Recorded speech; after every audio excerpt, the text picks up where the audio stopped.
Panibagong UAAP player muli ang tumuntong na sa Pro League at nakuha nga ito ng bagong koponan sa PVL na NX-led, habang ang Adamson naman ay nakipag-tune up sa PVL champions na Creamline. Tune up alert! Creamline sinubukan ng Adamson Lady Falcons. Adoke Agunsanya ready to play na para sa Chocomucho.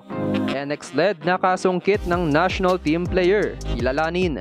Pero bago yan mga ka-V-Heads, huwag kalimutang mag-subscribe at i-click ang notification bell para updated ka sa aking latest videos. Panibagong tune-up ang na-reveal para sa PVL All-Filipino Conference Champions na Creamline Cool Smashers ilang linggo bago sumipa ang inaabangang 3rd PVL Conference ngayong October 16. Matatandaan na naibalita natin noong September 17 ang naging tune-up ng Creamline laban naman sa FEU Lady Tamaraws. At ngayon nga ay ang Adamson Lady Falcons naman ang nag-ensayo kasama ang Cool Smashers.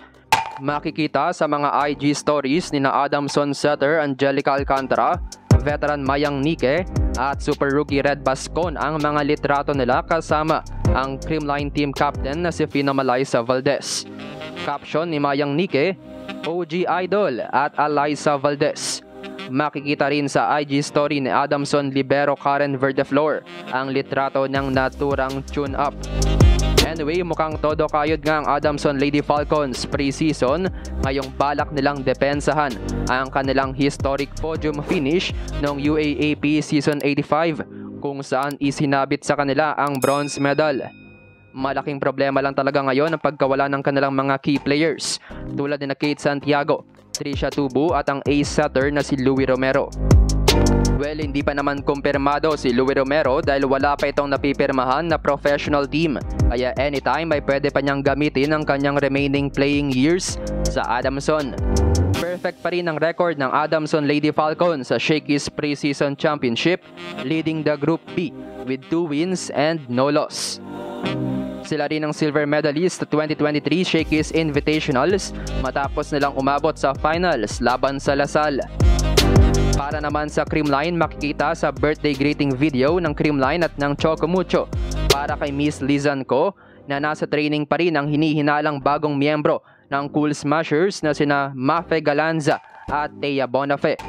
Wala pa rin kumpirmasyon ang koponan ukol dito at mukhang iintay na lang talaga na magsimula ang ikalawang All-Filipino Conference ngayong season. Makikita naman na intact pa rin ang lineup ng Rabisco sister teams para sa susunod na conference. At para sa Chocomucho ay mukhang matutuloy na nga ang inaabangang grand comeback ng former DLSU middle blocker na si Adoke Gonzania para patuloy na palakasin ng middle force ng Flying Titans.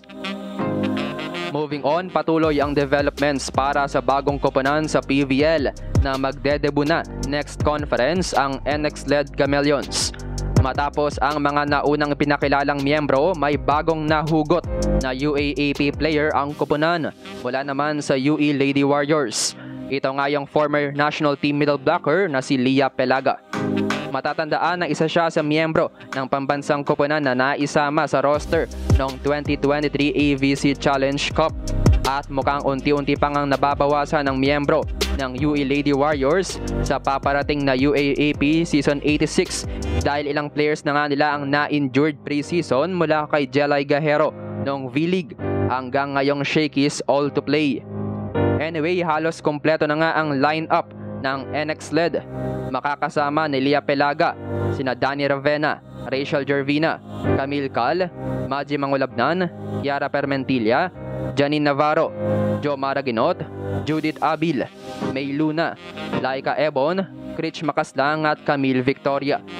Hindi man kalakasan on paper, sa tingin ko ay magiging maganda ang development nitong koponan na ito dahil under nga sila ng bagong head coach na si Taka Minowa, ang partner ni Jaja Santiago at ang assistant coach ng Japan Volleyball Team.